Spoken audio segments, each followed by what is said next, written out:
पिछले कई दशक से अपने दर्शकों का मनोरंजन करते हुए धर्मेंद्र को देखा होगा। अपनी एक मुस्कान से धर्मेंद्र सभी का दिल जीत लेते हैं। अपनी शेरो शायरी से धर्मेंद्र सोशल मीडिया पर खूब एक्टिव होते हैं। हाल में ही धर्मेंद्र का एक क्यूट सा वीडियो वायरल हो रहा है, जिसमें धर्मेंद्र अपने पोते करण देओल की शादी पर शायरी करते हुए नजर आ रहे हैं। लेकिन क्या आपने धर्मेंद्र का वो गुस्से वाला रिएक्शन देखा है जो कि सनी देओल और बॉबी देओल के नाम लेने पर उन्हें आता था? जी हाँ, एक वक्त ऐसा था, एक ऐसी जगह थी जहां पर धर्मेंद्र के सामने सनी देओल और बॉबी देओल का मीडिया ने नाम क्या ले लिया, धर्मेंद्र का पारा चढ़ गया। हम बात कर रहे हैं उनकी बेटी ईशा देओल की शादी की।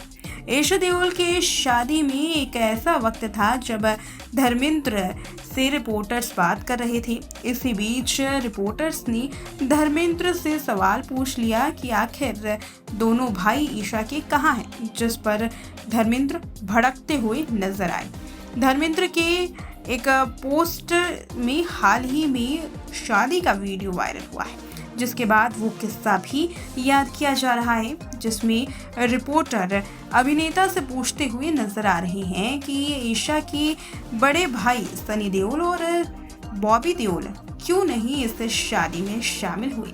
कभी कभी तो धर्मेंद्र हंसी मजाक के मूड पे दिखे, लेकिन जैसा ही ये सवाल आया वैसे ही रिपोर्टर्स के सामने धर्मेंद्र का पारा चढ़ गया और धर्मेंद्र ने रिपोर्टर्स को लताड़ लगाते हुए कहा कि आप बकवास बंद कीजिए।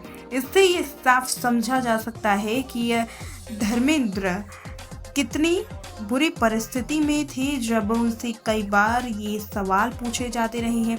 हालांकि ये पहली बार नहीं है जब धर्मेंद्र से उस दौरान सनी और बॉबी के बारे में सवाल पूछे जाए जब वो हेमा मालिनी के परिवार के साथ हों, बल्कि ऐसा कई बार हुआ है और इसका खुद प्रकाश कौर ने बचाव भी किया है। हालांकि प्रकाश कौर और हेमा मालिनी कभी एक दूसरे के संपर्क में नहीं आई, कभी एक दूसरे से उन्होंने मुलाकात नहीं की।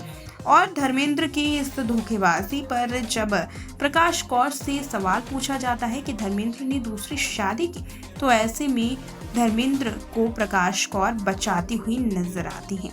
एक बार एक इंटरव्यू में ऐसे ही सवाल किया गया एक्टर की दूसरी शादी को लेकर के। तभी प्रकाश कौर ने अपने पति का बचाव करते हुए घुमा फिरा करके जवाब दिया।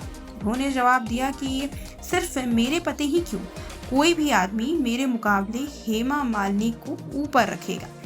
किसी की हिम्मत कैसे हुई मेरे पति को मनचला कहने की, जब आधी इंडस्ट्री ये कर रही है। हर एक एक्टर के अफेयर होते हैं और दूसरी बार शादी भी होती है। ये बात उन्होंने एक इंटरव्यू में कही, लेकिन असल बात तो ये है कि जब धर्मेंद्र ने प्रकाश कौर को छोड़ हेमा मालिनी से शादी की थी, तो इसके बाद प्रकाश कौर का भी पारा चढ़ गया था। अपने पति की इस करतूत पर वो अपने आप को काबू नहीं कर पा रही थी। यही वजह रही कि धर्मेंद्र का दोनों परिवार कभी भी एक ना हो सका और आज भी हेमा मालिनी और धर्मेंद्र की पहली पत्नी अलग अलग रहते हैं।